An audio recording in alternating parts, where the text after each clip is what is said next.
Hello, everyone, and welcome to episode 1 of the Covenant Cast. I'm your host, Zach. And I'm Steven. And I'm Robert. And today we're answering the illustrious question, is Star Wars Destiny dead?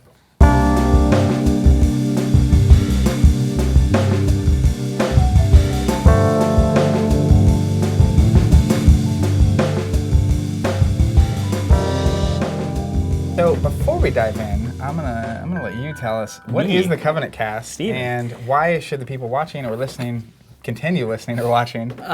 Okay, so the Covenant Cast, so we're doing this podcast primarily because we've got essentially 10 years of experience collectively now. We just hit our 10-year anniversary. Collectively, I guess 30. But the three of us have been on this train math right there. for about 10 years. And there's just constantly a lot of questions, a lot of interesting topics, a lot of things going on in the industry, especially now. It seems like we're in this phase, we've called the golden age of board gaming before, but we're in this phase of like really serious growth in tabletop gaming. People are starting to take note. You have all this investment going on. Like it's a really exciting time, and we think our perspective would be pretty cool to share on that and valuable. So, what does it take after 10 years of running an online store, running a local retail store, creating content, playing games forever? I was gonna say we all also played tabletop games for many years. That's important too, right? So what can we bring to the table? How can we address some of these issues? And I think that's pretty valuable right now, and hopefully is super entertaining too, which is what we'll try to do as well. That's the goal. So it's a weekly podcast that we're going to post on YouTube and I guess iTunes and I don't know what other mediums, but it'll be everywhere. On and the interwebs. We'll have special guests. We'll have a main topic each time. We're going to be doing a review of what's been going on this past week and what's coming up as far as products and things we're doing and things we're working on. As well as answering questions from you guys. So leave a comment with a question if you want to ask us something and have us answer it. And who knows, maybe featured in an episode. Raw, uncut. So let's, it's the real deal. Let's dive right in. So everyone's week, what have you guys been working on and playing and excited about and thinking about? You want me to start? I'll start. Hey, man. I'll start. I'll start with Covenant stuff because there's some cool things that have been happening. One is the About page is finished, which is good. Thank you. So we finally kind of, we've gone to essentially 10 years without really publicly telling our story about how this has all come to fruition. We actually got a lot of questions about that in response to our posting for questions for the podcast. So we've answered that. That's on the About page now, and you can find that on our website down there in the footer. And it's a real story. I mean, there's a lot more work to be done making that About page great. But at least the story is there, and you guys can find out who we are, where we've been, and what we've been doing. So we finished that up, and then I think I can say this, since this is an uncensored podcast. You can say whatever you want. We're pretty much on the final stretch for Arkham tokens. Can I say that? We're doing those? We're doing those, yeah. Whoa, what? Surprise. It's happened. We're doing question on Twitter. We're working in acrylic. Like we've looked at, I think we always come into it looking at different materials, and always kind of come back to acrylic. And I wanted to actually, I wanted to talk to you about this, Robert, because I kind of am viewing, and Jonathan certainly does as well, the acrylic medium at this point as a perfectible medium. That there is still yet a lot of work to be done in the medium of acrylic, and that we're really excited about how far can we push it, and how intricate can we make it, and how just visually pleasing can it be. And it reminds me of, I wanted to get you on this, Robert, because I know that you love it too. The documentary Jiro Dreams of Sushi. Sure. So, in a very hilarious way, in a wild comparison. You haven't watched that, by the way. The medium of acrylic is to us essentially the medium of sushi to Jiro at this point, right? Wow. It's like Jiro doesn't come in and say, "Hey, let's try doing sushi without rice today." Sure. Right? It's like no. It's just like in the same way with tokens. How far can we push this acrylic? Can we perfect what we have and what's available to us and what we have the chain set up to produce, rather than starting down the rabbit hole of a new medium? And we've consistently come back to that for that reason, I think. And I'm really amped about how those are turning out. Yeah, that looks sick. What else has been going on? I've been playing Destiny. I've heard of that game. Trying to break some things, trying to do resource denial with abandon all hope and occupation, seeing how that's working. It isn't so far, but maybe that'll. But we're trying hard. Maybe that'll happen. And then finally, I turned 30. The big 3-0. Yeah, so any this week exciting gifts you can share? I'm going to go see Connor Oberst and the Flaming Lips. Dang. Courtesy of my fantastic wife. I've heard at least one of those. Yeah, it's really good. Well, I've heard Man two about town. now. Yeah, it really had a lot happening this week, actually. Cool, that's a pretty big week. Yeah, it is. How about you? Less grandiose than all that, surprisingly. You didn't turn 30 this week? Did not turn 30 this week. Hard to beat. It's a big 3-0. But no, I do the operational side of things at Covenant, and we do the day in, day out kind of stuff. It's fairly unglamorous, honestly. But, it's like emptying trash cans and shipping subscriptions. And orders and just customer contact. Yeah, not to downplay it too much, but just making sure that the standards are high because we like to cultivate a strong reputation for being, reliable and on point, and all the things that go into that can be fairly involved, even though the specific task at hand is relatively simplistic. So just doing all that, crossing all the T's and dotting the I's and lowercase J's. Don't forget the lowercase J's. Also, lowercase J's. That's why you're watching Hotel India. Is that what Hotel it was? India, yeah. Someone's got to watch The Watchmen. Yeah, you just you gotta find inspiration where you can. You gotta look under the bed. Gotta look under the bed, and you gotta check the glasses for spots. I love it. That's where you're finding inspiration. Yeah, how are they running 5-star hotels in India? Well, that's maybe how a game shop should be run. I don't know. Certainly can't hurt. And also, we scheduled our Arkham play session for St. Patty's Day. I mean, that happened a while ago, right. but Yes. we're like doubling down. It's hard sometimes with these cooperative games to get together on a consistent. It's like role playing, right? Correct. You start out and everyone's creating characters, like, oh yeah, and then a couple months go by, and then eventually kind of tapers off. But pitters out. Yeah, you have to keep that just kind of like in the ops department. That momentum can never relent if it is something that really matters to you. So you just gotta stay on top of it, schedule those play dates, as it were, and have a good time with it. And then enforce it with this big stick. That's awesome. How about you, for host? Me, a couple things. I've been working on some blogs that go with our X-Wing Wave 10 unboxing videos, which are coming. As if you've been asking that question, that's coming. Very, very cool. That wave's awesome. And I don't know if you guys are aware. You actually are. I don't know if you're aware.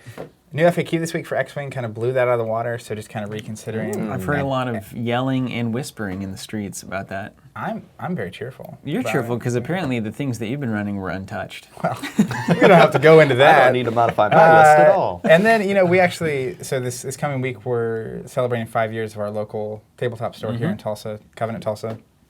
So working on some projects for the company involving that. So hashtag culture. See how that goes. Yeah, hashtag I hear culture. we're visiting a buffet at some point. We are, yeah.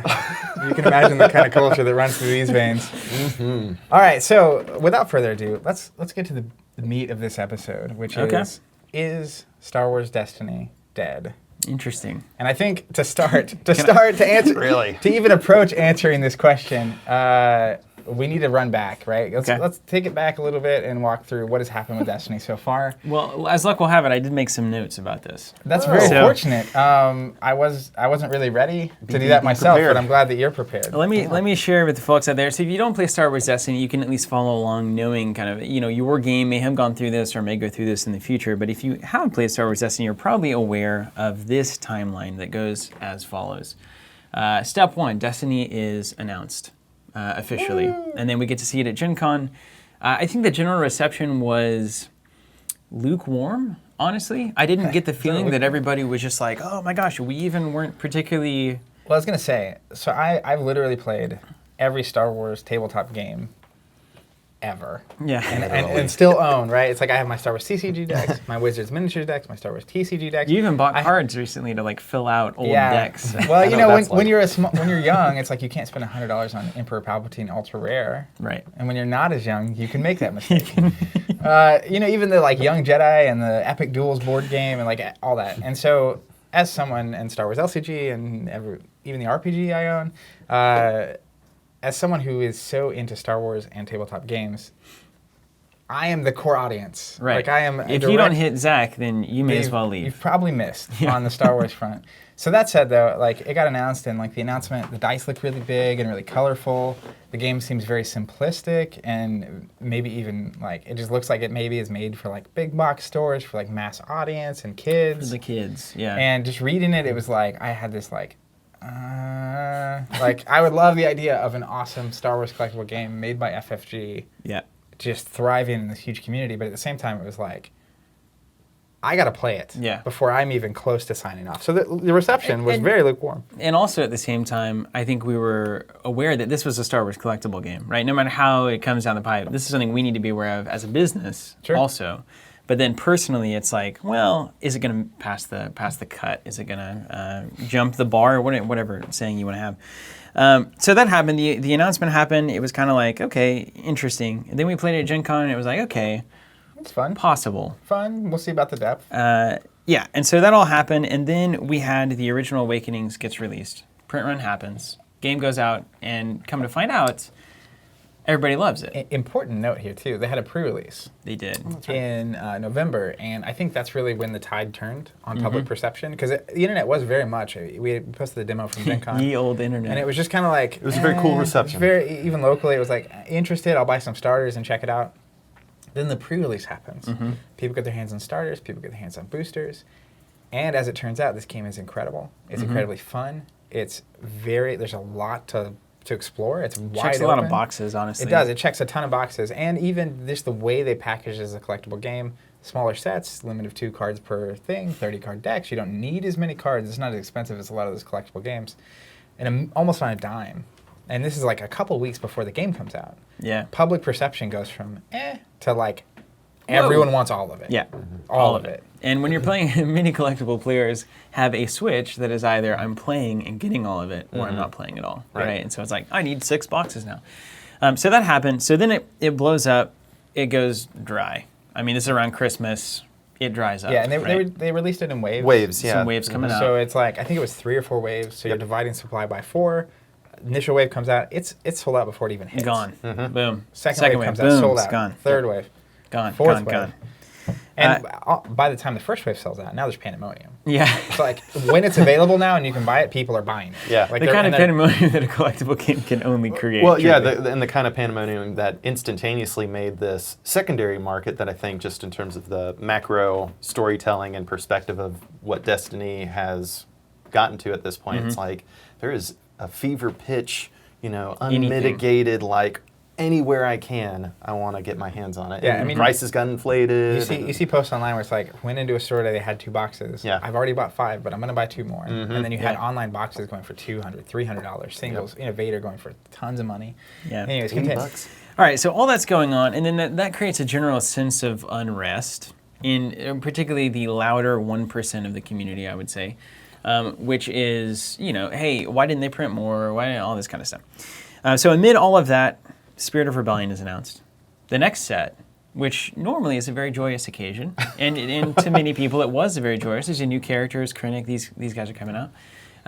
The game seems, another set, it's already happening, this thing is moving along, good momentum, but then a lot of, kind of counter belly aching, if you will, Angst. About I don't even have the first set yet, and now they're doubling down on a second set that I'm going to stop now because I can't get caught up, obviously. Sure. So that's announced.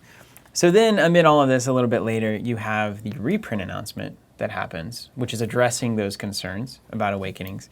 And what happens there is there's an announcement, there's a final limited print run of Awakenings. So the core set gets reprinted. At the same time, those starter decks will be reprinted throughout the year until the new starters come out next year. Right. Okay, so we know we have permanent access to starters and one more limited run of Awakenings. And then at the same time, they say that Spirit of Rebellion and the third set, which is the expansion they haven't released, will release in waves, like the first one did. So they're going to keep staggering this out. That'll kind of help, hopefully, to get that product where it needs to be. And then the final kind of, they took a conceptual turn on this and started talking about base sets, which had not been the case previous to this. Base sets and expansions. Basically said that, okay, and I take this as kind of like we didn't quite have this as refined as we thought it was, and now we need a better plan because this is a very hot game and we're going to have to catch up. And so they basically said there will now be, starting next year, a base set, which is starters, and an expansion set, essentially like Awakenings, that will remain in print for the entire year.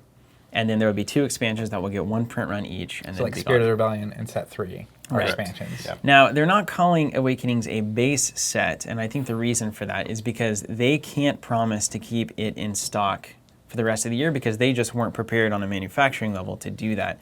But now moving forward, once you hit the 4th set, they like know that they need to keep this in for the next year. So then they can actually promise to keep those things in stock. Sure. So now we have like a conceptual model going forward, starting with the 4th set. And we have Spirit of Rebellion has a release, and we have the 3rd set has a release. And then that will complete the first year of Star Wars Destiny. So that's the rundown. That's where we are. That's what happened. So just kind of addressing the shortage and why it happened, right? And the would-be deadness, more specifically. Yeah, and the would-be deadness. deadness of the game. Sure, yeah, the would-be deadness. So we'll answer that question. The actual, is it dead? Do you want you want to lay down some facts? Am I going to lay down facts? What is this? This isn't how we come to conclusions. I go right from the gut. Shooting from the hip. But why the shortage happened? I think there's a couple things that are important to understand, and just from my relative knowledge of like how things kind of work, because I've never manufactured a game. I've never been a part of a company that manufactures a game. It kind of started at one point. We were thinking about it heavily, and then it was like 5 years ago. This would be hard. 4 years ago. It would be really hard, and it is hard. But we make custom acrylic templates and tokens and stuff, and there's a design time and a production time and a lead-in time to launching that, and on a very much smaller scale than like Star Wars Destiny, which is a mega hit, or X-Wing. And we saw a lot of these same things come up with X-Wing, which is a great example and analogy for Destiny, I think. But really, the reality of, and I think on the note of why Awakenings isn't a base set, is that there's a lead time to printing this stuff, right? So printing a game, even an LCG, and this is the knowledge I kind of have. They mentioned it in some keynote. I think it was Christian at some point. The fact that they order a set, and it's literally 5 or 6 months from ordering until they have that ready to distribute on their end. And so even if we assume Destiny's on that same timeline, like that exact same timeline. So 5 to 6 months per print to arrival. Yeah, so that means they had to have ordered their initial batch of Awakenings before Gen Con of last year. Yeah. And not only that, when it comes out in December, or the pre-release happens, and then it gets real hot, and it's like that is when they probably knew they probably pressed the button. This is a thing. Even if in that moment they had hit print, they are not going to get us any more Awakenings until like April or May of this year. Yeah. They've now said that we're getting more in June, right? So they pressed the button probably like late December, early January, right? As the last couple of waves. Assuming the 6 months Assuming the 6 months. It could be longer, because the thing about a collectible game too, right, is that unlike an LCG with the same cards in every pack, you have 5 random cards, 3 of which have to be common, 1 has to be uncommon, 1 has to be rare. So there's the collation of that and getting your booster packs right. You also have a die that they've said is heat pressed, so each side gets printed on and pressed. Yeah. Switch, printed, press, switch. And it's like, then that die has to be matched up with a specific pack. Then those packs have to go into a box at a ratio of 6 legendaries, 30 rares. And you don't want 2 of the same legendary in the same box. You don't want more than... So it's a process, right? It's a complex system. But all that to say, I have to imagine it is at least or worse than an LCG. And so when you think about we're getting more Awakenings in June, the reality of why I don't think they're going to keep it in print is that they're making it and putting it out in June. And even if they immediately sold out in June, if they hit print, they wouldn't have it again until December, right? Which is when the 4th set, which is the new base set's coming out. Yeah. So I think the other problem that you run into, once the shortage was obvious and created, is if you don't put out new cards, all the people that already bought cards are going to get bored. Yeah. And so you have really... I wonder if they even considered not reprinting Awakenings. Yeah. Because another way to solve the supply issue, if you're going to have in June a whole other Awakenings roll, in May you have Spirit. You could have just made all of that Spirit. Yeah. And so at least now you're introducing cards to the market, right? Right. And so ultimately a new set like Spirit in May does 2 things. It gives people that already have product, and it gives people that don't even have product something to buy. Yes. Which is good, and that's a way to get in. So probably good for business, right? I mean, it's good something for the to game. Buy. Check the box. Even it's like you have something to play with. Yeah. Right? Yeah. And so they're saying they're only printing Spirit once. They have a much better idea of demand at this point. Yeah. I have to imagine Spirit is. They didn't say this in the article, but is a much bigger print run that they're using to last. That's the question too. Is Awakenings a bigger print run than the original Awakenings run? Because they said limited, and I think a lot of people have bought into the word limited as this is a small thing. Yeah. I always took limited to mean this is a once. One time we're only going to do this a batch, once. It's like an no matter how exception, big. right? Yes. It's limited to this one print run, and then it's out. Absolutely. So it could be that we're getting 2 to 3 times as much Awakenings with this run. Awakenings is going to be tournament legal for basically a year and a half after June. Yeah. So even then, you have to imagine, right? They want to sell products as much as the next company. Well, I don't know. Who knows? I thought they were a nonprofit. I've heard that. But ultimately, right? This is going to be around for 18 months. So I would hope they're printing enough that they think they'll last them at least 12. Yeah. And they may be totally wrong, and it may sell it immediately. But even then, it's like this. this, because their wording, literal wording from the post is, we have ordered a final limited print run of the Awakenings booster packs, arriving at retailers in June. Yeah. Which is, again, speaking to the fact that they have to order this from a factory in China. It has to be made, has to be shipped, it has to come over on a barge. A boat. A big boat, a very slow Boats, boat. you know? And this, It's on the boat. and so, like I said, like even if they ordered more at this point, you have to ask yourself too, right? Like, if they're ordering more Awakenings in June, they could also just be ordering more of the December set. Mm-hmm. And so, at some point, you just got to lean towards the new cards. Let me throw this at you too. It does, and this has kind of always been my question about the dice too, right? There are I assume card manufacturing places, and then I'm going to assume that those same places probably don't deal in dice, or that there's some kind of, because like, you know, if I'm a manufacturer, like I want to double down on efficiency and have like one thing that I'm offering. So yeah, you do good at this thing. Question, is their X-Wing factory now having to do Destiny dice, right? Because they're in the game of plastic and miniatures. So now are you having to also balance, we could short the next X-Wing run to get more Destiny dice printed, and that's like whoa, like that's kind of like hard decisions. We know our X-Wing demand, we don't really know our Destiny demand yet. Those kinds of things. So, I mean, I think it's just an incredibly complex issue, and to some of the perspectives I've seen about Fantasy Flight is just obviously stupider than I am, and hasn't considered these things that I really don't have the information to decide is crazy, right? Like they're undoubtedly trying to get as much product out and bought as possible and to be a successful business. I don't even know if they could have printed more. Well, that was kind of my next question, which is just like this assumption that they could have printed more. Right. But for a lot of reasons, right? Whether it was manufacturing, right? And the capacity and like how much are you willing to invest in the manufacturing process to be able to produce how much and how far advanced. How much capital do you have? Like, how much can you actually risk as a company? I mean, I know when we're ordering any product we've ever launched, it's like, yeah, it's a process, and it's like, well, you know, we have historical data, but like, if you look at the historical data, you have the Star Wars LCG, which ultimately wasn't the biggest Star Wars game I've ever been a part of. You have their last collectible endeavors, right, which was Game of Thrones, the card game back in the day. Yeah, it's like 10 years ago? And they eventually switched it to an LCG because of its like lack of mass market success. So there's those questions, and on the flip side, you have X-Wing, right, that went crazy and it went nuts, and they had very similar issues. They eventually caught up, and so it is a very complex, both the timelines, the resources, the capacity to make it in the first place, and not to say, I mean, I do think. Now looking back, there's a lot of ways that they could have been better prepared and potentially handled the ways. Hindsight's 20/20. Exactly. And so I think that's the one thing as any business truly knows. Yeah. Man, been there a lot. Why'd we do that? But that said, you know, it's like in looking, I think they are trying to adjust moving forward and fixing those problems with the base sets, with the communication on the print runs and whatnot. Let's hope so. Yeah. I mean, we assume. I mean, that's the goal. Right? So that said, let's shift gears a little bit from the why was the shortage potentially existing into what is the shortage doing to Star Wars Destiny? Like, what kind of problems are being created or not? Angst. I think there's a good deal of angst. Capital A. Capital A-N-G-S-T, actually. All of it is capitalized. And that's a good thing to keep in mind, too, is that, you know, I'm a part of the, like Destiny stuff on Facebook. And you scroll through there, and I mean, there is a lot of angst on these kinds of like public forums and groups and whatnot. And the thing that I have to keep in mind throughout the process, like I go there to like talk about Destiny decks and stuff. Like I'm interested in like concepts, and it's just like the game is dying, that kind of stuff. There's always, I think we as people of the internet, everybody listening and watching, like we should probably understand the reality of the people who are posting those kinds of things and how much of the population they actually represent in the grand scheme of Destiny as a group, or X-Wing as a group, or whatever.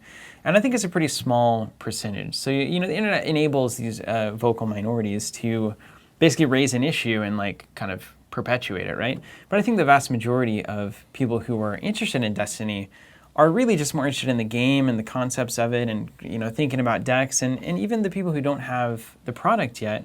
I've seen a lot that have also said, I'm willing to wait, right? Like I know I'm getting it in June. What's the rush? Like I'll get in eventually. It's not like there's these giant $100,000 tournaments that I'm missing out on that I can't participate in. It's like, it really is annoying, and I understand it to be juiced into a game and then not to be able to get it. Like that is understandable, and it should create angst. But thinking that that means that the entire community is going to disintegrate because there's a shortage. I think quite the opposite. You should probably be pretty amped that the game that you want to play is in such hot demand that you can't, like, it's unavailable. Correct. And that they have to reprint it. And that means the number of players that you're going to have to play with, once this all gets sorted out in the next couple of months, is immense, right?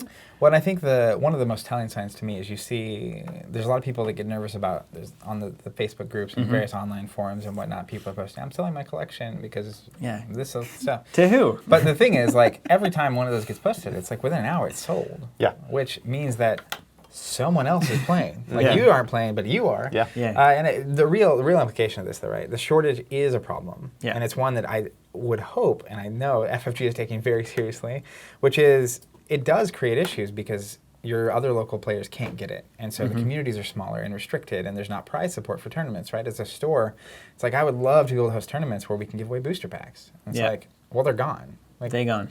And I'm not promising you future booster packs, because who knows? But that said, like, it is a real hiccup for the game, but at the same time, everyone's really excited still. There's a ton of people playing this game, obviously, right? It's selling out. They just announced the pre-release event, which is really cool. That's going to be coming within a month. So we kind of get some Spirit in our hands. We have Worlds in May. You have Spirit in May. You have more Awakenings in June with starters. And all of a sudden, you're kind of in this flow. And I think be cognizant of that fact that it's the balance of we need more product to get people in, but we also have to keep everyone in excited. And that's a very hard thing to balance. Honestly, I think a game is starting to die when you put your collection up and nobody wants it. Right? That's the sign that you should be looking for. That's the problem. One of my, I think, earlier points was about that secondary market, and it is burgeoning. You know, there's no shortage of interest continuing, be it in the initial sealed product thing or in the secondary stuff. People are buying singles left and right as well, that kind of thing. It's just, you know, there's more money out there than cards, so it's just natural economic forces at play here, and it sucks. You know, it is a problem, but at the same time, to take the specific correlation of like an individual or even a group of individuals cannot get the product, but in the meantime, you can't get the product because people just continue to buy it up. It's just like, no, that doesn't mean it's dead. It means that it's just restrictive in how accessible it is, but it's thriving outside of that. Sure, and I think the reality of Destiny is, so it's Star Wars, it's collectible, and it is one of the most fun games. It's I will just say it's the most fun game I've ever played. Ever. Ever. That's saying so it's like, it's a great game. People love it. It's very approachable. There's a ton of new people getting interested, and it's I have to suspect with this next set, Spirit of Rebellion, with the set following that, which we know Thrawn is in, with Episode 8 coming out in December, hopefully we get a set around that. The excitement is very real. So, in conclusion, thoughts on the reprint policy, and is Destiny dead? Thoughts on reprint for me, I think setting up the conceptual framework that they did with the base sets and the 2 expansions alleviates a lot of uncertainty. People know how this game's going to release and what's going to go on. I think the way that they reprinted Awakenings is probably the best option possible. I know that there was likely, it's hard to say there was likely something, but I have a very strong feeling that there's a number of meetings going on in FFG headquarters that is a bunch of people sitting around a table. I assume that they do that. That says like, hey, here's what we can do. Here are the 3 options we have. We can not reprint it and print more Spirit. We can not reprint it, not print more Spirit, and just blow up maybe the Force set and just like make sure that becomes the thing.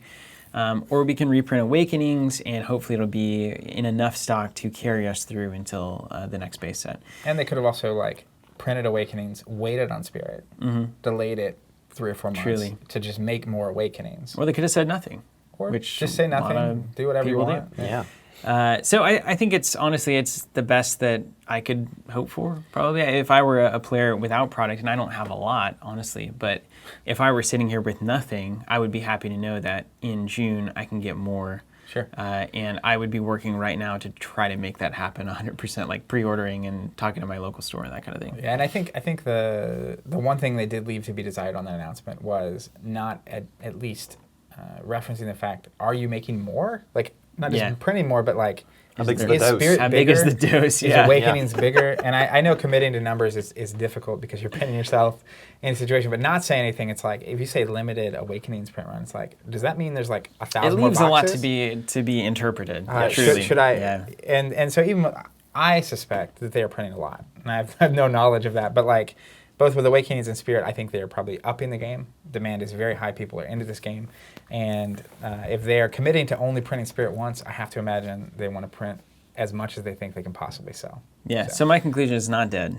Not at all. Not yeah, dead. I think dying. that's the general consensus. Right? I think it's super exciting. Actually, I am beside myself.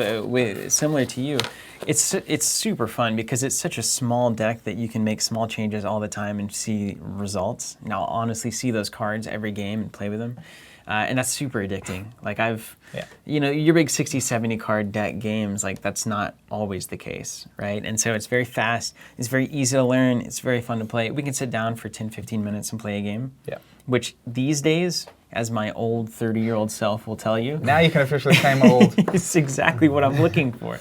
I usually just can't spend 2 to 3 hours, playing something. Yeah. Well, it's like after work, I'll grab a game of X-Wing for like an hour and 15, hour and 20 minutes, and it's like in the same time I can play 4 or 5 games of Destiny. Mm-hmm. Yeah.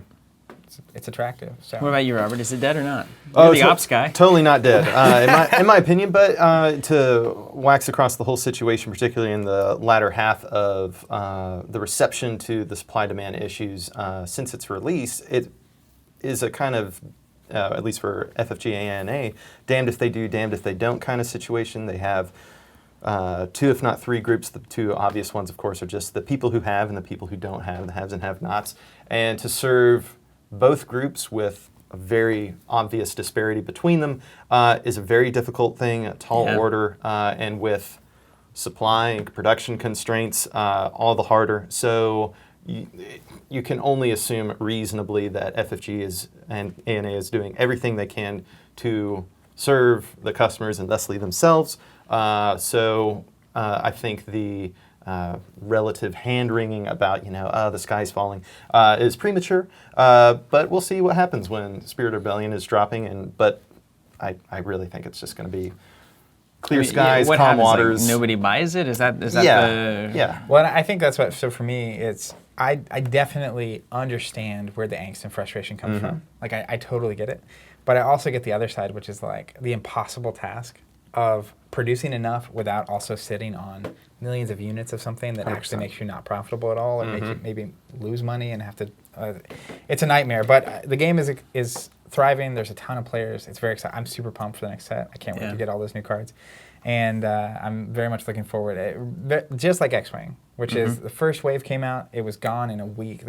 I remember that. I'll never forget the story. It's like we estimated demand, we tripled it, and we sold out in a week.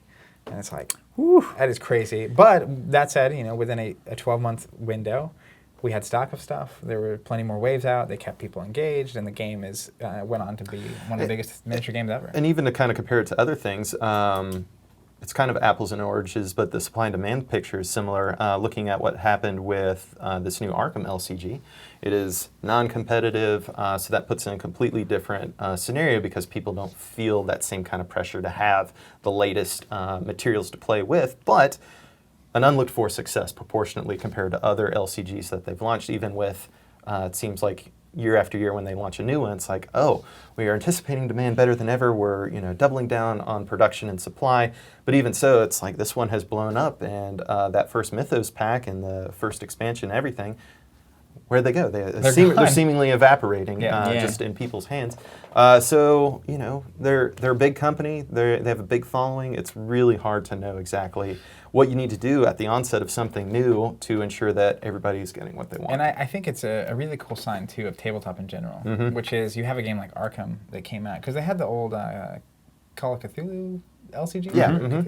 And it was competitive, but I think they have a continually growing number of customers, 100%. way more than they've ever had. And so with something like Destiny, they're serving not only their core audience, potentially, that loves Star Wars, because they have a lot of great Star Wars games, but also the collectible people who have not been in. And L5R later this year, same potential problem, right? You have this old audience that played the CCG, over 20-something years of people who've gotten out of the game, who can potentially get back in. Yeah, that's and crazy. so, hopefully they are at a point where they can successfully make that much, but there is a cap, right? You can only make so many goods. You can only distribute, warehouse, ship, sell, market, all that kind of stuff. So, and as I say, it'll get better. You know? Fascinating. Yeah. They're good at recovery. I mean, they're pretty good at recovery. They're not great at communicating. I mean, that's just straight up FFG It's strangely reality. one of the hardest things to do. It is hard, but it's like, I mean, this announcement took a long time to write, and it still left a lot of ambiguity as far as, and who knows, maybe there's a reason. I mean, we all understand, having, like we said, been in this business for a while, the willingness of people to jump to conclusions about anything that you say or do is mind-blowing. It always is surprising. I'm sure that text was all like run through a bunch of channels. Well, and that actually brings me to another point, which is like, there's also a Disney Lucasfilm element to all this. Yeah, oh, man. Which is like, who knows, right? I know licensing with them is just crazy. So like, this is a whole new level of As far as I understand, there's a guy at a desk, and it's like just paper after paper comes across, and it's like, yes or no. This is Star Wars or not. Yeah, it's got the mouse stamp. All right, so in our opinion, Star Wars Destiny, not dead. Check that box here. Check back We're in a few gonna months. get some questions really quick from you. Not you necessarily, but from anyone watching. Walter. First up, we have Adele from YouTube who wants to know, what got you into gaming? Let's go with Robert first. Really just growing up with games in the house. My dad was big into like these very overwhelming and intense and intimidating. I can feel the emotions. Like strategic, diplomatic war games kinds of things. If you've ever heard of it, Pax Britannica, Google it. It's a nightmare. Was that like Axis and Allies kind of a thing? You wish. It's like Risk on steroids, You right? wish. Yeah, no, it's like on Risk, steroids and diplomacy, amphetamines and cocaine. It's on everything. All the drugs. If you've heard of the drug, it's on it. It's extremely complex with variable win condition, depending on conditions and players and all this kind. It was a nightmare. But then, playing chess and all these kinds of things.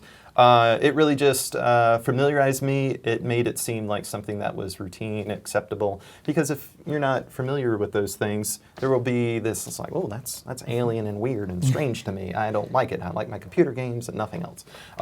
So I was introduced, and it just snowballed progressively over time.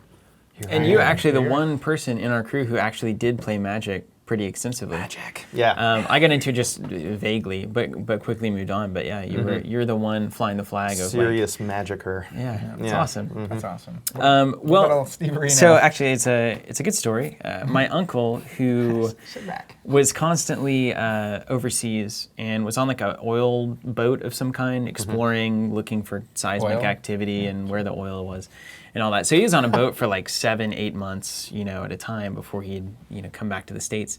And apparently on the boat, they played a ton of Dungeons & Dragons, which would be cool, right? It's like you just have a bunch of people on a boat, and it's like, well, what are we going to do today? Make stuff up today. And they had, so he brought home to Jonathan and I the box, the black box with the red dragon on it, Dungeons & Dragons, the old school box, for like a birthday or Christmas one year. And I was probably like 6 or 7. I think Jonathan was like, at that point, 9 would be. And then we broke it open, and our entire world just exploded with possibility at that moment. And so Jonathan started running a campaign. It was old 9 or 10-year-old Jonathan was the dungeon master. I would love to see making all of these maps. I wish I had pictures of this. I was playing some kind of a weird gnome. I forgot the name, but it's a very specific kind of name. And then Dad was playing... A Snurfsniblin? Dad was playing like a werewolf musician of some kind who could turn into a wolf. Buddy Love was his name. Oh, Buddy. Buddy Love. And we would just go on adventures like a lot of times on Sunday afternoons, like after church, which is hilarious considering the Let's time. get back to sinning. That's the thing. That was actually at the time whenever Dungeons & Dragons was going through that weird like frontline 60 minutes. It's corrupting all the kids. Magic. I'll get to that in my story. Everybody's worshiping Satan on this stuff, and we would just like go to church and come home and just like have these awesome adventures in these dungeons. Great sessions. And that's what started it all. And then I got hooked up with Zach in probably middle school. We were playing like Dragon Ball Z and stuff, and Pokemon, and had band trips. Catch 'em all. Zach and I were in band together, and That's so we right. would go on band trips and play like Mage Night and role play and whatnot. And then it Eventually, Star Wars TCG was spiraled from there. But Dungeons & Dragons, I guess, is the original intro. That's how you got started? Yeah, so for me, from a very young age, my brother Tim and I would get carted around to different family members for, like, my brothers played sports and had all these activities, so, like, after school, Uncle Charlie or Aunt Neoma would pick us up, and we'd go over. And I remember, in particular, my Uncle Very Charlie. Chelsea, yeah, it was very Chelsea. My Uncle Charlie loved playing poker. And so I was about 6. Tim was like 4. We were playing 5-card draw with poker chips. And then we go over to like the more wholesome experience of Aunt Neoma's, and it'd be like Candyland and Foursquare and Pickup Sticks and that kind of stuff. And classics. Just very into playing those kind of games. And then when I was 10, I got a Game Boy Color and Pokemon Red and a starter for Pokemon. Game Boy Color. So good. Yeah, and I spent the whole Christmas break playing Pokemon, and then discovered Pokemon TCG, and that was just like the collecting element, the competitive building decks, the whole thing, and that's where it really started. And from there, it was Dragon Ball TCG and Star Wars. That's TCG. how we became friends. Yep. Quick side note. I mean, we kind of knew each other. We grew up in the same small town before that. And so when I was a kid, my parents were definitely on the like D&D is like the devil train.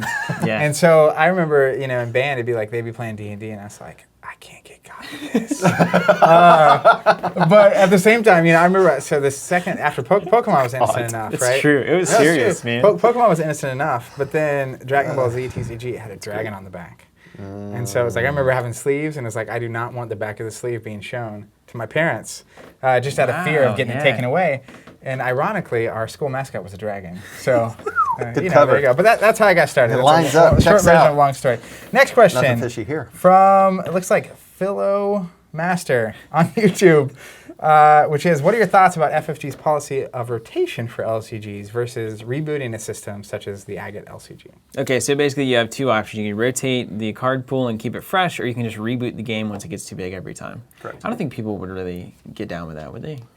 What, the reboots? The reboot, there was so much Protracted hand-wringing over the Game of Thrones second edition, and it's like, and that was obviously needed. It was just very necessary. Well, depending on who you ask. Yeah, Well, that's true. I mean, I think ideally for me, you My design gimmick deck. a system of a game, even with Destiny or with these LCGs, that is sustainable. And Yeah. so, but it's very hard, right, to design a rule set, know where the game's going to be in 6 years, and decide if like you figured it all out.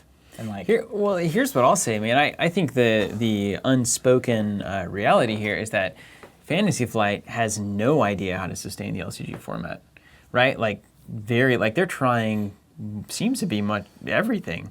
Yeah. But hypothetically, it's a format that is inherently unsustainable. Yeah, just you'd because, have to say, because right? it's like, in theory, it's protracted. I mean, it's non-collectible. There's no, just like with the collectible games, it is inherently necessary to rotate it in and out, because if you're printing hundreds of cards and several batches each year at a time, it's like that becomes very, very quickly a huge card pool. Which is a problem for a lot of reasons. It becomes a frame of reference that is just impossible to maintain appreciation of and then build upon, moreover, without just breaking the system. Wasn't it that Magic you lost like 50% of your people every 4 years or something? Well, right now they're on a... There's something crazy. Oh, yeah. So new The players turnover? coming in, leaving. Yeah. It's an average player's 4 years. Yeah, and imagine if average not so player high. who is going to replace player getting out has to spend hundreds of dollars catching up to all of this product that may not even be in stock anymore. Well, and right? I think it presents a lot of problems when you don't rotate. And I actually think with the LCGs, I wish the rotation policy was more aggressive. I think it has to be. I They were think- just conservative up front because it was the first It time was a Fantasy new Flight's deal. conservative, right? They Did are. we say that? I think I mean, we're judging I think the gaming culture is conservative. That's true. Well, yeah. and so Christian strikes me as a conservative business person as well, just in general. Just to say. like, you know. yeah, I agree. And just from the actions, you can kind of judge that. But I think like with Netrunner, right? You have right now it's basically like a 4 or 5 year rotation window. And once you rotate, before rotating, the problem is that the card pool gets big, so it gets hard to design cards. It gets hard to buy in. As a company like FFG, you have to keep with an LCG all this stuff in print. So like you have to print the first packs when they run out, even if they're only legal for another 6 months. A lot of SKUs. What a shorter rotation period does is it makes it way easier to buy in. It makes it way easier to design. It makes it way easier to tweak because things are going away. And probably most importantly, as a competitive player, it means that every year it's totally fresh. Yeah. It's like you lose a year worth of cards, right? And if it was like with Destiny, I think they announced it was a 2-year window. Yeah. So once the 7th set, I guess, comes out, the first 3 go away. And at that point, once you're 2 years in, every year you're losing a year worth. Yeah. It means that the game totally changes, That's which true. I love. But is it all about the competitive players, though? Right? But Because here's the thing, they've though, got to right? be looking at the stats. We assume that the majority of players playing in LCG are not the ones that are competing at tournaments and coming to Worlds every year, right? Sure. So like, they don't care about rotation. And so now what I'm seeing is like Netrunner's starting to try this new thing, which is campaign boxes with Terminal Directive. Can we serve the casual audience, introduce new cards to the competitive audience? And how does that work into our ultimate like long sustainable game for an LCG? Well, right? and I think the rotation policy, one reason they were so conservative is they didn't want people's products to go bad as fast. But the thing for me is with a casual player, if I'm just playing at home, I don't care about rotation. Right. Like if I own the cards, I'm going to use them. So to me, it's like rotation is a competitive mechanism. It is not about the players playing at home across the kitchen table. They can use whatever they want as long as they want. In fact, it's so not competitive. You can print your own cards. Like you can literally do whatever you want. And so I would love to see a tighter rotation policy. And I think they brought their designers in-house. So they used to contract games out, systems designed. And like with Thrones, eventually kind of it breaks down because you didn't have a timing chart and you didn't think through these things. Yeah. But now they have a lot of experienced people on staff. And moribund. Yes. Yeah, and moribund. But they have a lot of experienced people on staff. So hopefully, like you see Destiny, right? I think it's foundationally way better designed than a lot of the games that came before it. And that should give way less of a risk of ever having to have a reboot. Yeah, and you know that cards are rotating very aggressively. So it's like Lucas can have an oops moment potentially and be like, ooh. You know, you can print Django. He can push the limits. You can print Millennium Falcon. You know, you can break your own recursion rules all the time. Come on. All right, so last question is Unknown George on Instagram. I would like to know, what's been the greatest obstacle of owning/operating a game store? Oh, goodness. I'm glad we got that About page up. Everything? Choose your favorite, man. Check this link. Oh my, mercy. I think the reality of Probably like different for each of us. Yeah, I'll be curious to see what you guys say. Going into a physical retail store, in particular, just knowing nothing. Like I was looking at, like I said, it's our 5th anniversary coming up very soon for the local store, and looking at our original like grand opening, and we had a thing on the wall that had our schedule, and like looking at the schedule, it's just like, I cannot believe we started with this. We had just none idea. I mean, we had some ideas, right? 10 a.m. to 11 p.m. on Saturday? The hours were ridiculous. Just my goodness. Insanity. And especially on the weekdays. And Robert and I, we were the in-store people every day. And then on the weekends, we had that hilarious thing where somebody was working a 12-hour shift. And then there was 2 8s or something, or 2 6s? So it was 6. And that was the improvement. It was worse than that before. Yeah, so the improvement was we had a guy working 12, and then we had a 6 and a 6 block, right? Morning and night. And then the 4th person was just off. Yeah, you had a Saturday off once per month. Once per month you had a Saturday off, and then once per month you had a 12. Anyways, that was awesome. So just the sheer amount of like not knowing anything and going into it. On the flip side, we knew certain things. We wanted a comfortable atmosphere. We wanted to be warm and friendly. We didn't want to sell certain games. We wanted to focus on games that built communities and friendships and were very positive. And so we had a lot right, and there's still a lot that hangs around from that. But at the same time, we had a lot of lessons to learn. Oh and like surviving those lessons, that first couple, it was... And it's everything. I mean, it's about what not only the fundamentals of the games you're carrying or not, but is speaking from an operational perspective, is the toilet paper over or underhanded? Yeah. These kinds of things. Always always overhanded. Have you seen the patent picture? It exists. It's true. It was patented overhanded. It's like the GIF guy. That's right. But all that to say, not only do you have to deal with your own ignorance, but also your own ignorance of your own ignorance, because frankly, most, if not all the time, even up until today, we don't lack for conviction about the ideas we're having in real time. We're very certain that this is the good or right thing to do now and potentially in perpetuity. So you have to deal with your own essentially ignorant meta and the decisions that stem from that. So it's just a big challenge. And then the final thing to me was always the conflict of progressively coming to terms with your own ignorance, but then still being confronted with the limitations of any business at any scale for the same reason that we had nasty looking boards trying to convey information to people who are visiting us potentially for the first time. That will likely probably be something we're still grappling with, just like how FFG and ANA is a company of vast scale comparatively to ours, but they still have to deal with limited runs of products and dealing with supply issues and communication and all this kind of stuff. It never ends. You just have to try to do the best you can with where you are and what you're doing. Yeah, always learning. I think so for us, we came in and we directly like threw off the typical money makers of the industry, right? So no magic. Boy, did we. Hashtag courage. Get your principles. Get your dongles ready. So we had no Magic, no Yu-Gi-Oh, no Pokemon, right? And so like literally when we opened, I mean, it was hilarious. It was like a couple of the LCGs, Game of Thrones and Lord of the Rings, I think. Burning Wheel, War Machine and Hordes. War Machine and Hordes. And that was Monster essentially it. Monster Apocalypse. But it hadn't gone yet. We'd had 6 months of nothing from Privateer Press. And the illustrious Spoils.